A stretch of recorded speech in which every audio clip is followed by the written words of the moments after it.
Subscribe कीजिए हमारे channel को और बेल आइकॉन को दबाइए हमारी लेटेस्ट वीडियो सबसे पहले देखने के लिए। अस्सलाम वालेकुम रहमतुल्लाहि व बरकातहू। उम्मीद है सब ठीक होंगे, अच्छे से होंगे। आज का जो हमारा टॉपिक है वो है कि आप खुद ही घर बैठे ही अपना डोमिसाइल सर्टिफिकेट कैसे अप्लाई कर सकते हैं। उसके लिए सबसे पहले आपको गूगल ओपन करना है। गूगल ओपन करने के बाद आपने यहाँ पे लिखना है JK ई सर्विस। जैसे ही आप JK ई सर्विस लिखेंगे उसके बाद आपको फर्स्ट वाली ऑप्शन JK स्टेट ई सर्विस एप्लीकेशन पे क्लिक करना है। क्लिक करने के बाद आपको फर्स्ट ही जो साइट है उसका लॉगिन ओपन होगा। तो उसके बाद आपने ये करना है कि यहाँ पर रजिस्टर पे क्लिक करना है। रजिस्टर पे क्लिक करने के बाद यहाँ पे नया विंडो ओपन होगा और सबसे पहले आपने अपना फ़ोटो अपलोड करना है। तो अपलोड करने के बाद आपने यहाँ पे अपना नेम लिखना है।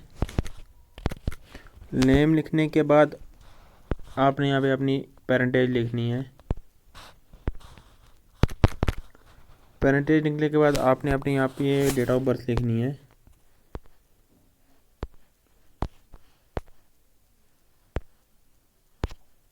अगर माइनर है तो उसका साथ में फादर का पैन कार्ड साथ लगेगा। उसके बाद आपने जेंडर सेलेक्ट करना है। जेंडर सेलेक्ट करने के बाद आपने यहाँ पे अपना एड्रेस देना है। एड्रेस देने के बाद आपने यहाँ पे अपनी तहसील देनी है। उसके बाद आपने फिर यहाँ पे अपना विलेज सेलेक्ट करना है। उसके बाद आपने यहाँ पे अपना पिन कोड देना है। उसके बाद आपने यहाँ पे ये बताना है कि जो आपका परमानेंट एड्रेस है वो करंट एड्रेस के साथ सेम है। अगर सेम है तो यस, अगर नहीं है तो फिर यहाँ पे आपने नीचे आपका करंट एड्रेस देना है, यानी कि ऊपर करंट देना है, नीचे फिर परमानेंट देना है। अगर अलग अलग है, अगर सेम है तो फिर सिर्फ यस करना है। उसके बाद आपने यहाँ पे अपना मोबाइल नंबर लिखना है, उसको वेरीफाई करना है। उसके बाद आपने यहाँ पे अपनी ईमेल आईडी देनी है।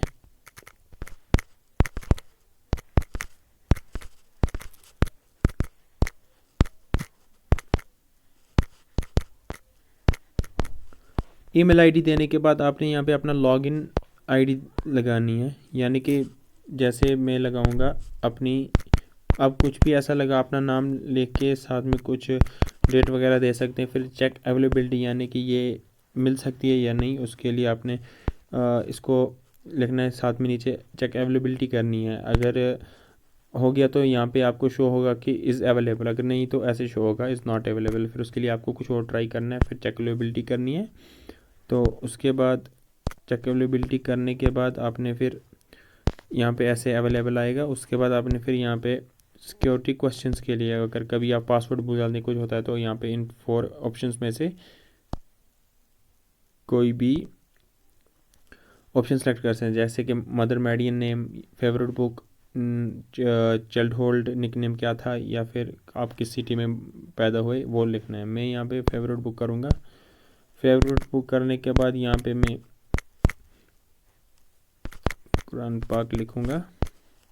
उसके बाद यहाँ पे आपने कैप्चा फिल करना है। कैप्चा फिल करने के बाद आपने यहाँ पे प्रीव्यू करना है। प्रीव्यू करने के बाद आपने यहाँ पे डिटेल्स अपनी चेक कर लेनी है कि मैंने जो डिटेल्स भरी कि वो करेक्ट है या इनकरेक्ट है। उसके बाद आपने यहाँ पे सबमिट करना है। जैसे सबमिट करेंगे उसके बाद आपने इस वाले जो पासवर्ड को है कॉपी कर लेना है और जो अपनी आईडी है वो कहीं पे सेव करके रख लेनी है, ताकि डाउनलोड करते वक्त या कभी आपको ज़रूरत पड़े तो आप उसको अपने पास मौजूद रखें। उसके बाद आपने लॉगिन पे क्लिक करना है। लॉगिन पे क्लिक करने के बाद आपने वही यूज़र आईडी यहाँ पे लगानी है। उसके बाद वही पासवर्ड यहाँ पे पेस्ट करना है। उसके बाद यहाँ पे इसको सिटीज़न करना है। उसके बाद अपना कैप्चा लगाना है जो यहाँ पे दिया गया है। कैप्चा लगाने के बाद यहाँ पे सबमिट करना है। उसके बाद यहाँ पे जो मोबाइल नंबर आपने उधर लगाया उस पर एक OTP आएगा और साथ में मेल पे, आप चाहे मोबाइल नंबर से लगाएं चाहे OTP मेल से लगाएं।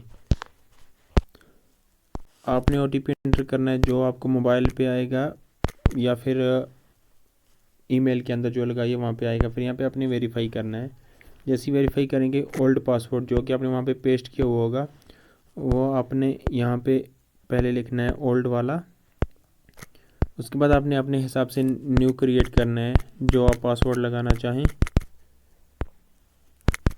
उसके बाद फिर यहाँ पे कंफर्म में भी आपने पासवर्ड देना है। पासवर्ड देने के बाद आपने यहाँ पे कैप्चा फिल करना है।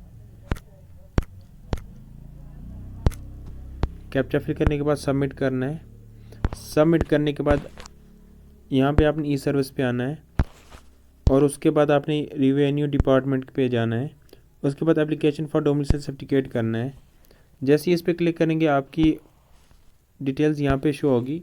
उसके बाद यहाँ पे आपने मदर नेम लिखना है जो है। उसके बाद अगर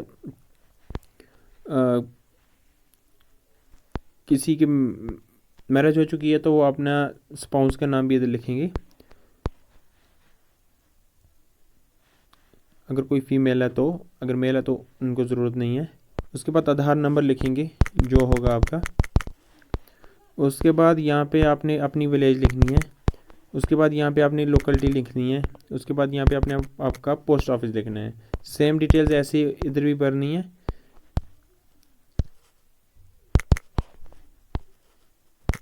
मैं ऐसे ही डेमो के लिए बता रहा हूँ। तो उसके बाद आपने पीरियड बताना है कि प्रेजेंट लोकेशन पे आपको मतलब कितना टाइम हुआ, जिस जगह पे आप हैं वहाँ पे रहते हुए आपको कितना टाइम हुआ, मतलब 3 ईयर 30 ईयर जो हो, तो उसी हिसाब से मंथ्स कितने हुए। उसके बाद यहाँ पे आपने बताना है कि आपके पास कोई डोमिसाइल किसी अदर स्टेट यूटी का है या नहीं है। तो अगर है तो यस, तो नहीं है नो। उसके बाद यहाँ पे जो ऑप्शंस हैं, आपका जो परमानेंट रेजिडेंस सर्टिफिकेट है अगर आपके पास वो है वो लगाना चाहें वो लगा सकते हैं, या फिर child of person permanent residence certificate, मतलब अगर किसी बच्चे का है उसके पास परमानेंट सर्टिफिकेट नहीं है तो वो अपने फादर का लगा सकता है, साथ में बर्थ सर्टिफिकेट अपना लगा सकता है। ऐसे ही यहाँ पे ये जो है नीचे थर्ड वाला ऑप्शन, यहाँ पे आप राशन कार्ड वगैरह, वोटर लिस्ट वगैरह और लगा सकते हैं। ऐसी चीज़ें, प्रॉपर्टी सर्टिफिकेट लगा सकते हैं। तो उसके बाद अगर किसी को स्पाउस का है तो वो स्पाउस का मतलब हस्बैंड का डोमिसाइल सर्टिफिकेट और वैलिड प्रूफ मैरिज लगा सकते हैं यहाँ पे लगा के। उसके बाद अटैच करनी है फाइल, यहाँ पे चूज़ फाइल करके चूज़ फाइल करनी है। चूज़ फाइल करने के बाद आपने फाइल अटैच करनी है जिस भी डॉक्यूमेंट में होगी। ऐसे चूज़ फाइल करने के बाद आपने यहाँ पे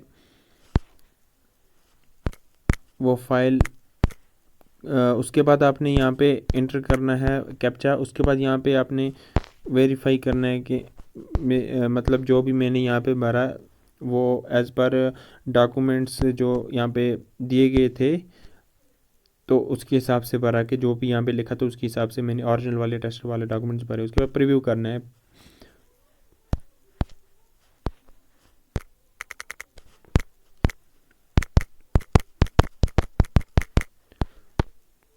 तो उसके बाद आपने प्रीव्यू करना है। प्रीव्यू करने के बाद आपने अपनी डिटेल्स एक बार देख लेनी है कि ये फाइनल स्टेज है। डिटेल्स देख लेनी है कि मैंने जो भी भरा परफेक्ट भरा या नहीं। उसके बाद आपने नीचे जाके कुछ नहीं करना, डायरेक्ट जाके सबमिट करना है। सबमिट करने के बाद आपको यहाँ पे एक डोमिसाइल नंबर आएगा।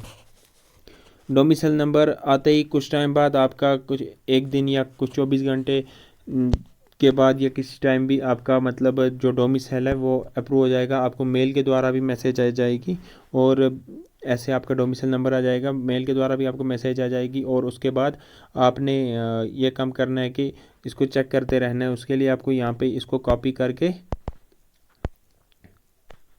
डोमिसाइल को कॉपी करना है। कॉपी करके आपने की नहीं जाना, आपने सबसे पहले यहाँ से लॉग आउट करने के बाद आपने रजिस्टर पे जाके, रजिस्टर के जाने के बाद आपको यहाँ पे एक अगर यहाँ से आया चेक स्टेटस तो ठीक है, अगर नहीं आया तो बैक करके आपने यहाँ से दोबारा से लिखना है डोमिसाइल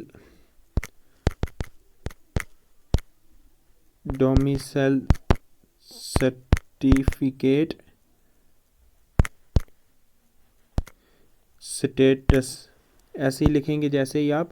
तो उसके बाद आपने यहाँ पे क्लिक करना है उसके बाद आपने यहाँ पे एप्लीकेशन आईडी यानी कि वही डोमिसाइल वाला नंबर यहाँ पे एंटर करना है। उसके बाद यहाँ पे आपने इसका कैप्चा लिखना है। कैप्चा लिखने के बाद आप जैसे ही सबमिट पे क्लिक करेंगे उसके बाद आपको पूरी डिटेल शो हो जाएगी, जैसे कि मुझे अभी शो हो रही है कि वेरीफाइड यानी कि रिसीवर्ड यानी कि डिपार्टमेंट के पास पहुंची। अब डिपार्टमेंट वहाँ पे चेक करेंगे जो मैंने डॉक्यूमेंट भरा वो ओरिजिनल है क्या है उसी के हिसाब से। इसके बाद आपको यहाँ पे आएगा कि जो डिपार्टमेंट है उसने जो डॉक्यूमेंट्स देखे वो ठीक हैं, ओके हैं, तो वो अप्रूव कर देंगे।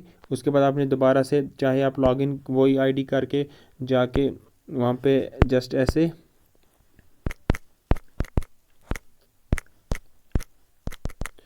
आईडी पासवर्ड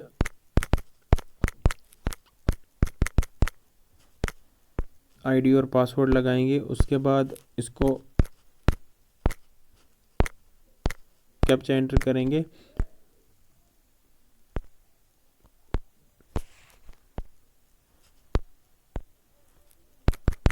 कैप्चा एंटर जैसे ही करेंगे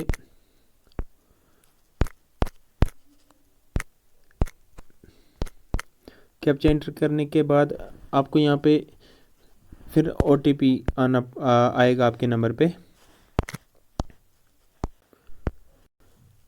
ओटीपी फिर आपने दोबारा लिखना है जो भी नया वाला आएगा।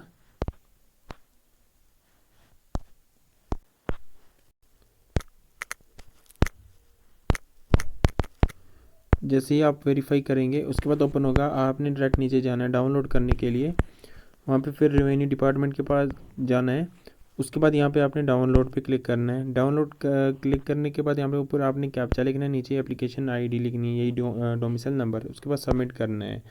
सबमिट करने के बाद आपको डोमिसाइल अगर अप्रूव होगा तो निकल जाएगा, तो अगर नहीं तो फिर आप दूसरे साइट्स पे विदाउट लॉगिन आईडी लगाने के बावजूद भी इसको डाउनलोड कर सकते हैं। अगर आपके पास लॉगिन आईडी मतलब आपको याद नहीं है, डोमिसाइल नंबर ही है, उसके लिए आपको ये सेंटर वाला ऑप्शन डिजिटल सेवा कनेक्ट पे क्लिक करना है।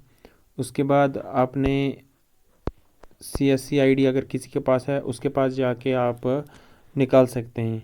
उसके लिए यूज़र आईडी जो सीएससी का नंबर है वो लगा के, जैसे कि ये लगाऊंगा मैं, उसके बाद पासवर्ड लगाऊंगा। उसके बाद यहाँ पे मैं कैप्चा लगाऊंगा।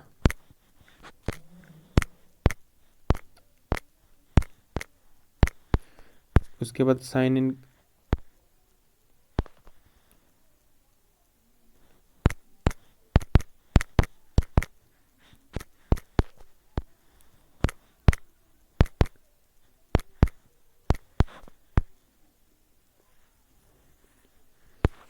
ऐसे शो होगा। उसके बाद फिर लॉगिन पे क्लिक करना है। लॉगिन पे क्लिक करने के बाद फिर यहाँ पे जाना है दोबारा से, तो इसको यस करना है। यस करने के बाद यहाँ पे आपने आना है ई सर्विस पे, उसके बाद रेवेन्यू डिपार्टमेंट, उसके बाद यहाँ पे डायरेक्ट डाउनलोड पे आना है। डाउनलोड आने के बाद सेम कैप्चा लिखना है और एप्लीकेशन आईडी लिखनी है। उसके बाद सबमिट करना है तो आपका डाउनलोड हो जाएगा अगर अप्रूव होगा। शॉर्टकट ये तरीका है। तो अगर किसी को ऐसी कुछ भी प्रॉब्लम हो तो उसके लिए आप मुझसे कॉन्टैक्ट भी कर सकते हैं, मैं आपका काम बिल्कुल करूँगा। तो ऐसी लेटेस्ट वीडियोज़ के लिए प्लीज़ मेरे चैनल को प्लीज़ सब्सक्राइब करें, शेयर करें, ताकि कुछ भी प्रॉब्लम आपको हो मैं आपको बताऊंगा। तो बाकी सपोर्ट कीजिए मुझे। शुक्रिया आपका ये वीडियो देखने के लिए। ऐसी किसी भी वीडियो के लिए प्लीज़ चैनल को सब्सक्राइब करें।